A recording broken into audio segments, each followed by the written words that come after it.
Imaginemos por un momento el siguiente escenario. Una gigantesca multinacional tecnológica descubre de la noche a la mañana que uno de los componentes de su teléfono móvil estrella pues tiene un defecto de fábrica y puede incendiarse. Madre mía. Claro, o sea, las alarmas suenan, la línea de producción se detiene y hay que retirar millones de dispositivos del mercado inmediatamente. Pero, por otro lado, pensemos en una cadena de librerías que decide, tras meses de reuniones, implementar un nuevo protocolo para atender mejor a sus clientes. Ajá. Y como tercer escenario, recordemos el impacto de una pandemia global que obliga a medio mundo a vaciar las oficinas y teletrabajar de un día para otro. A simple vista, bueno, son tres situaciones caóticas o de ajuste corporativo sin más. Sí, lo parecen. Pero bajo la lupa de la psicología del trabajo, representan estructuras completamente diferentes. Y para quienes nos escuchan hoy, el objetivo de este análisis profundo, de este deep dive, es precisamente ese, ir más allá de la superficie. Y es un enfoque absolutamente necesario. Porque a menudo se comete el error de ver a las organizaciones como meros edificios físicos o logotipos corporativos, o, no sé, simples hojas de cálculo con cuentas de resultados. Totalmente. Pero la realidad es que son entidades vivas. O sea, como cualquier organismo biológico, las empresas mutan, se adaptan a su entorno y de manera inevitable experimentan crisis, resistencia y bastante sufrimiento durante ese proceso metabólico, por así decirlo. Eso es. Y hoy vamos a diseccionar con mucha precisión cómo y por qué cambian, cómo sobreviven a sus propios conflictos internos y, lo más importante, qué metodologías empíricas existen para sanar y optimizar ese entorno laboral.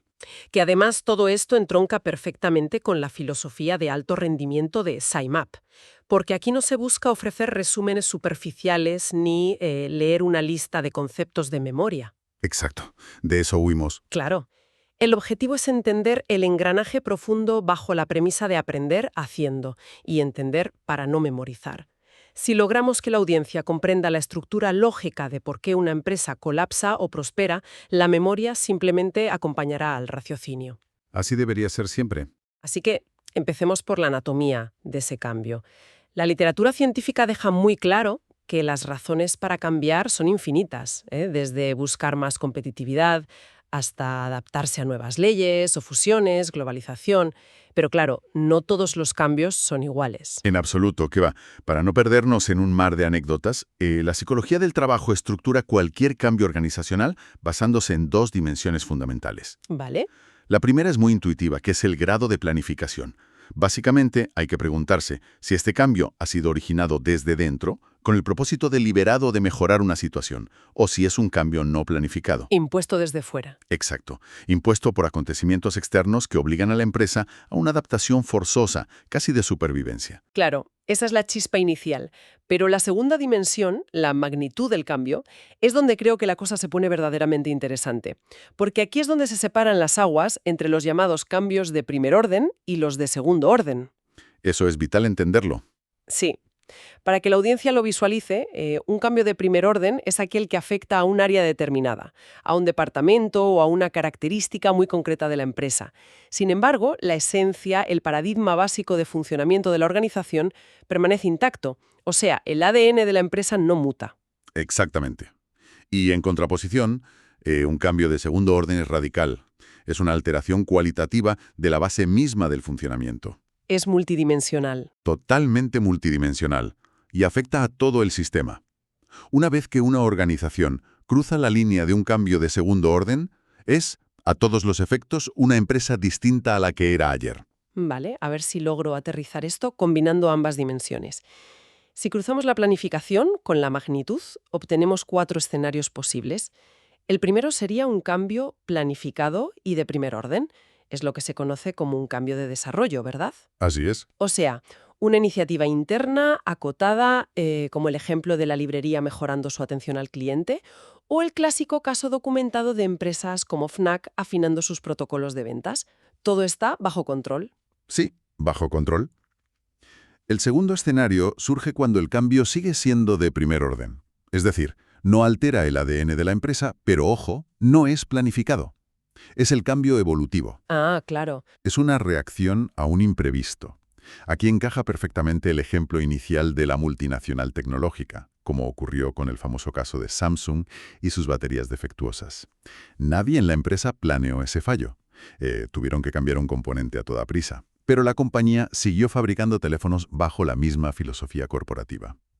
Luego entramos en el terreno pantanoso, que son los cambios de segundo orden. El tercer escenario sería un cambio planificado, pero de segundo orden. El llamado cambio de transformación, que requiere una reestructuración profunda, decidida desde la cúpula, ¿no? Eso es. Pienso en el caso de HP, que decidió reestructurarse internamente para fomentar la innovación y crear unidades de trabajo autosuficientes. Fue un movimiento de ajedrez premeditado, pero que cambió las reglas del juego para todos sus empleados. Totalmente. Y finalmente tenemos el escenario más volátil de todos, que es el cambio revolucionario. Es de segundo orden y, además, no está planificado. Uf, la tormenta perfecta. Es un impacto externo severo que obliga a un rediseño total, inmediato y multidimensional. La irrupción de la pandemia de la COVID-19 es el ejemplo perfecto de esto. Claro. Las empresas no lo planearon, y la magnitud fue tal que alteró desde la infraestructura tecnológica hasta la cultura del presentismo en las oficinas. A ver si lo entiendo con una analogía visual, porque bajo la mentalidad de visualización práctica de SciMap, esto tiene que quedar cristalino para el estudiante. Pensemos en la organización como el motor de un coche de carreras. Un coche de Fórmula 1 en plena carrera. Vale, me gusta. Un cambio de primer orden, ya sea planificado o no, sería como entrar en boxes para cambiar los neumáticos o ajustar un alerón. Es un mantenimiento específico, o sea, el coche sigue siendo el mismo coche de combustión, simplemente se ha adaptado para seguir compitiendo. Es una imagen mental muy precisa. En cambio, un cambio de segundo orden sería intentar que los ingenieros sustituyeran todo ese motor de combustión por uno completamente eléctrico. Mientras el coche sigue rodando por la pista. Exacto.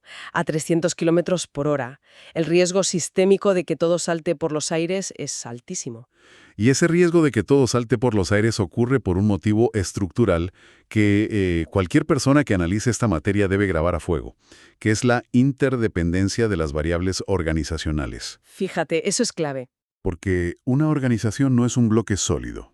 Es un ecosistema compuesto por 6 elementos fundamentales: cultura, estrategia, estructura, tecnología, productos o servicios y las personas. Y la trampa mortal para muchos directivos es creer que pueden aislar una de estas variables. Claro, el efecto dominó. Inevitablemente. Es que no se puede implementar un nuevo software, o sea, tecnología, sin alterar la jerarquía operativa, que es la estructura. Ajá. Y al aplanar la estructura cambian las rutinas de los empleados, las personas. Lo que choca frontalmente con las costumbres no escritas de la empresa, su cultura. Al final, las personas son el vector que materializa o sabotea cualquier cambio. Y cuando se altera su ecosistema, pues los intereses chocan. Lo que nos lleva de cabeza al concepto de desarrollo organizacional y a la palabra que más aterra a los departamentos de recursos humanos, el conflicto. Ya te digo. Para no perder el rigor, definamos el desarrollo organizacional como ese conjunto de estrategias basadas en las ciencias de la conducta, que buscan intervenir de forma planificada para aumentar la salud y la eficacia del sistema. Es decir, intentar que el cambio planificado llegue a buen puerto. Pero claro, al intentar cambiar las cosas, surge la fricción. Surge el conflicto, sí. Y aquí es donde hay que derribar un mito gigantesco. El conflicto no es una enfermedad organizativa. No. No es un fallo del sistema. Es una consecuencia natural inherente a la condición humana, derivada simplemente de que en un grupo siempre habrá concurrencia o incompatibilidad de intereses. El error diagnóstico más grave que puede cometer una organización es intentar crear un entorno de paz artificial donde se evite sistemáticamente cualquier roce. Es que huir del conflicto es casi garantizar el estancamiento, ¿no? La literatura científica demuestra que, bien canalizado, el conflicto posibilita el cambio real. Evita que la empresa se fosilice. Totalmente. Obliga a cuestionar procesos, incrementa la competitividad interna, fomenta la innovación y, a la larga, dispara la productividad. Ahora bien, es innegable que una vez que el conflicto estalla, el coche de carreras se calienta y necesitamos un sistema de refrigeración. Necesitamos un método. Y el método rey es la negociación. Así es. La negociación es una situación en la que dos o más partes interdependientes reconocen que tienen intereses divergentes, pero deciden sentarse y utilizar la comunicación para buscar un acuerdo. Buscar un punto en común. Exacto. Pero fíjate en los matices, porque para que exista una verdadera negociación y no una simple imposición, deben darse varias características ineludibles. Primero, la interdependencia, o sea, se necesitan mutuamente. Segundo, un equilibrio de poder, porque si uno tiene el monopolio absoluto, simplemente da una orden, no negocia. Claro, eso es dictar, no negociar. Exacto. Tercero, la voluntad real de llegar a un acuerdo. Cuarto, el conflicto de intereses de fondo. Quinto, un proceso dinámico de oferta y contraoferta, ese toma y daca. Y el sexto punto me parece fascinante porque creo que es donde naufragan la mayoría de los acuerdos. La convivencia constante de elementos tangibles e intangibles. Es decir, las partes se sientan a discutir sobre dinero, horarios o recursos físicos, que es lo tangible, Ajá. pero por debajo de la mesa se está librando una batalla psicológica enorme sobre el orgullo, la necesidad de quedar bien ante el resto de la empresa o el miedo a perder estatus social, que sería lo intangible. Es que los intangibles hunden más negociaciones que la falta de presupuesto, sin duda. Por eso, el protocolo de negociación es tan metódico. Consta de 5 pasos muy pautados. A ver, ¿cuáles son? El primero es la preparación, recopilar datos, establecer objetivos y definir el límite innegociable. El segundo es el antagonismo, donde las partes exponen sus máximas aspiraciones. El tercero es el marco común, donde se define la estrategia. El cuarto son las propuestas y alternativas. Y el quinto, el cierre y los acuerdos formales. Vale, me gustaría hacer una pausa profunda en el paso 2, porque hablar de antagonismo en un proceso que busca la salud organizacional me suena a priori contradictorio. Es normal que suene así. O sea, si el objetivo del desarrollo organizacional es armonizar la empresa, ¿no resulta tóxico o agresivo institucionalizar una fase de confrontación directa? Suena a fomentar una pelea de trincheras, francamente. Es una duda metodológica excelente y muy común en las aulas. Hay que entender que en la psicología del trabajo, la palabra antagonismo está desprovista de su connotación de hostilidad. Vale. No estamos hablando de gritos, ni de faltas de respeto, ni agresividad verbal. Se refiere a un constructo técnico basado en la asertividad y la transparencia radical. Significa poner las cartas sobre la mesa de forma cristalina. Ya entiendo. Es articular sin ningún tipo de tapujo cuáles son las líneas rojas y las aspiraciones máximas de cada uno, escuchando a la otra parte sin juzgarla prematuramente. O sea, evitar el falso consenso para no generar problemas después. Exacto. Paradójicamente, este choque de sinceridad inicial es el mejor antídoto contra la toxicidad futura. Si evitamos esta fase por miedo a causar mal rollo, lo que conseguimos son agendas ocultas, acuerdos tibios basados en malentendidos y un resentimiento silencioso que terminará pudriendo el clima laboral meses después. El antagonismo asertivo limpia el terreno de juego. Aclarado esto, entiendo que el destino final de esta negociación se decide en el paso 3, en ese marco común, que es el momento en que las partes eligen qué ideología van a aplicar para resolver el conflicto. Y existen dos caminos diametralmente opuestos, la estrategia distributiva y la estrategia integrativa. Así es. La estrategia distributiva es la clásica visión de suma cero. Opera bajo la ideología de la competición pura, asumiendo que los recursos son fijos. O sea, lo que yo gano, tú lo pierdes. Y esa forma de pensar genera conductas muy predecibles. En una estrategia distributiva, el negociador busca la victoria absoluta. Oculta estratégicamente su límite inferior para no mostrar debilidad, desconfía sistemáticamente de la información que le da el otro, ignora por completo los intereses de su oponente y en negociaciones agresivas incluso puede recurrir a la amenaza velada. Frente a ese campo de minas tenemos la estrategia integrativa, que exige un grado de madurez brutal por parte de la organización. Parte de una ideología colaborativa. Asume que los intereses son divergentes, sí, pero que existe una manera de que ambos salgan beneficiados si aplican creatividad. Exacto, ahí está la clave, la creatividad. Las conductas aquí son fascinantes, ¿eh? Se transparenta el límite inferior, se comparte información valiosa y se busca ampliar los recursos. Para que se entienda con un escenario cotidiano, que en SciMap nos gustan mucho las analogías, la estrategia distributiva es pelearse a empujones por ver quién se queda con el trozo más grande de una pizza de 8 porciones. Muy gráfico.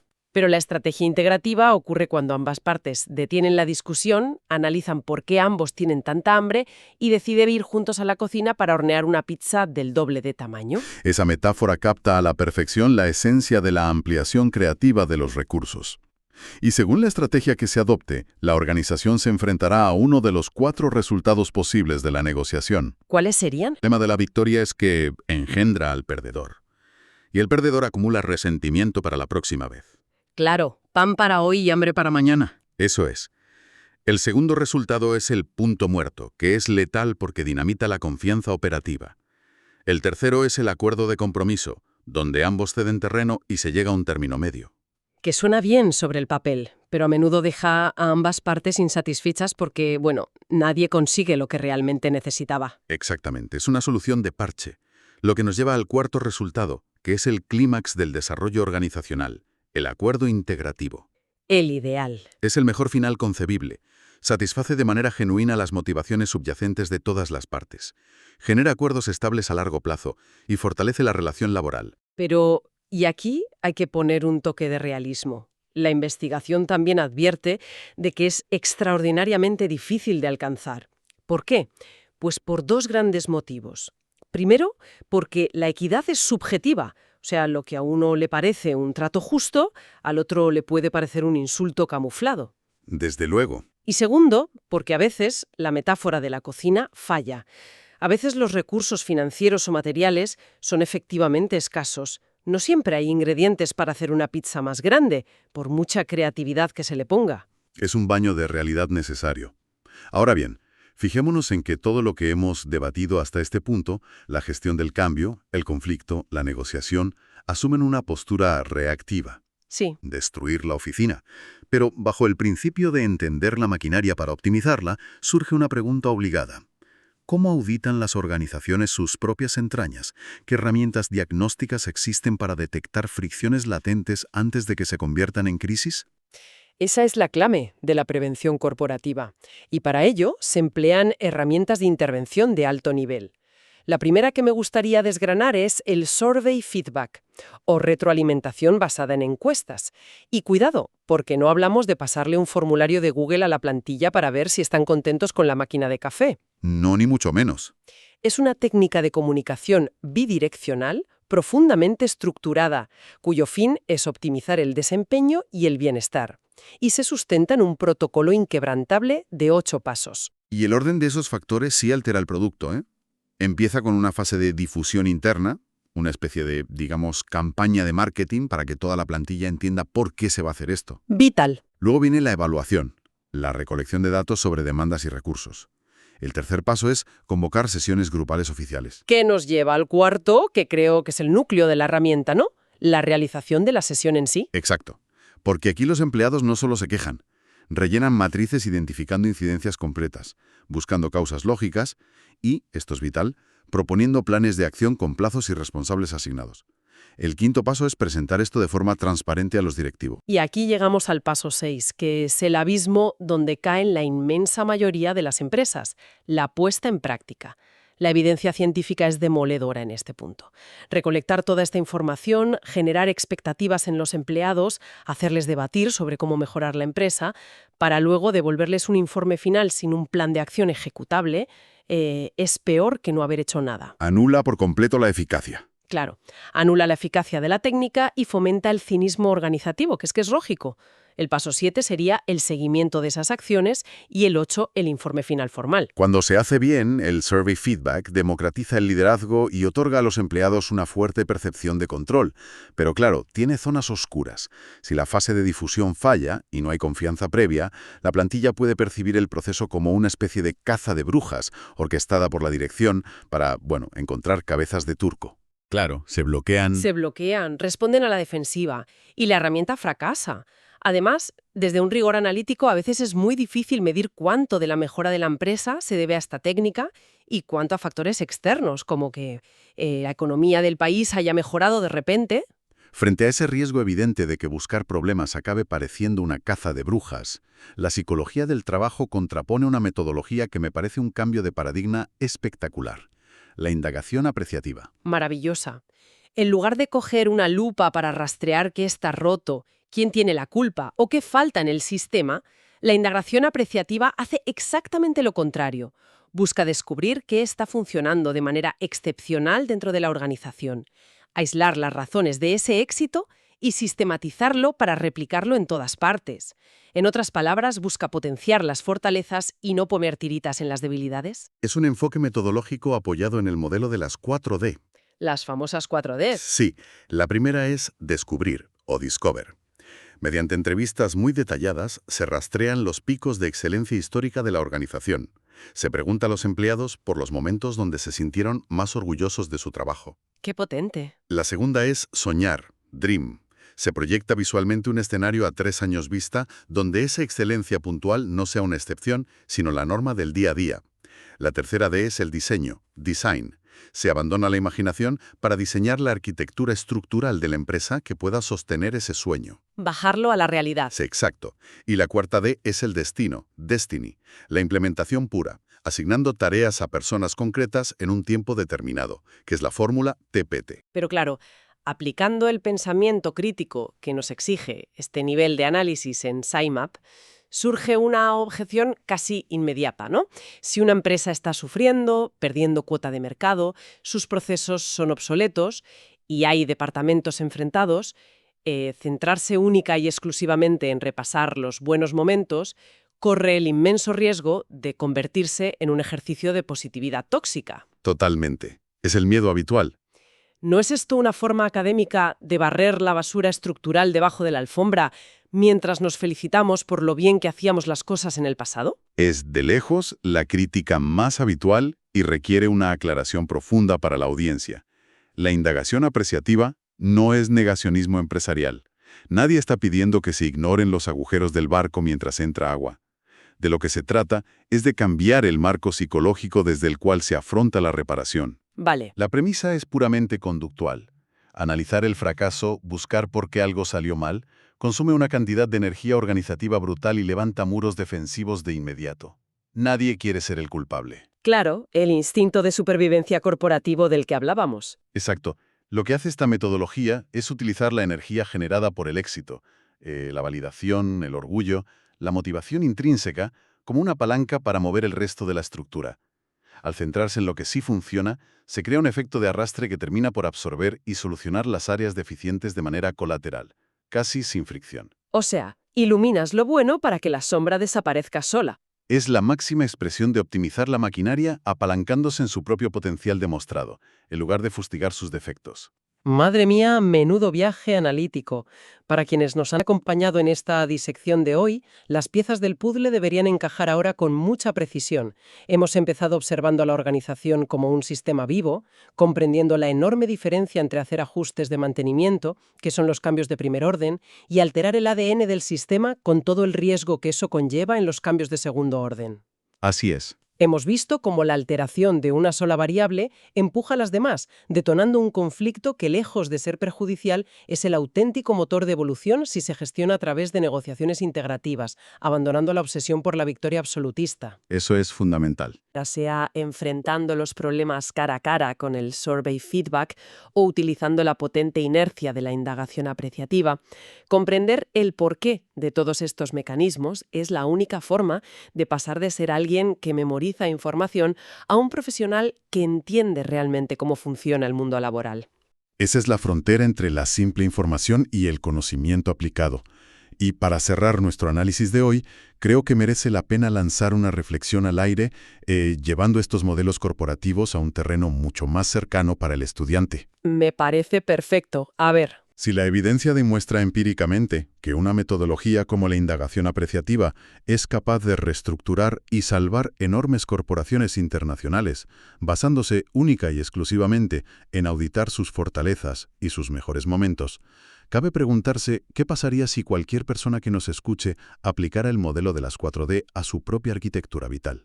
Fíjate, qué interesante. Si en lugar de invertir ingentes cantidades de energía mental en fustigarnos por las asignaturas que suspendemos o las habilidades que nos faltan, nos dedicáramos a estructurar nuestro futuro basándonos estrictamente en replicar aquellas cosas que ya hacemos de forma natural y excelente, Desde luego. ¿hasta qué punto se dispararía el rendimiento personal si dejáramos de parchear debilidades y empezáramos a escalar fortalezas? Es una hipótesis que cada oyente tiene la oportunidad de poner a prueba en su propio laboratorio personal.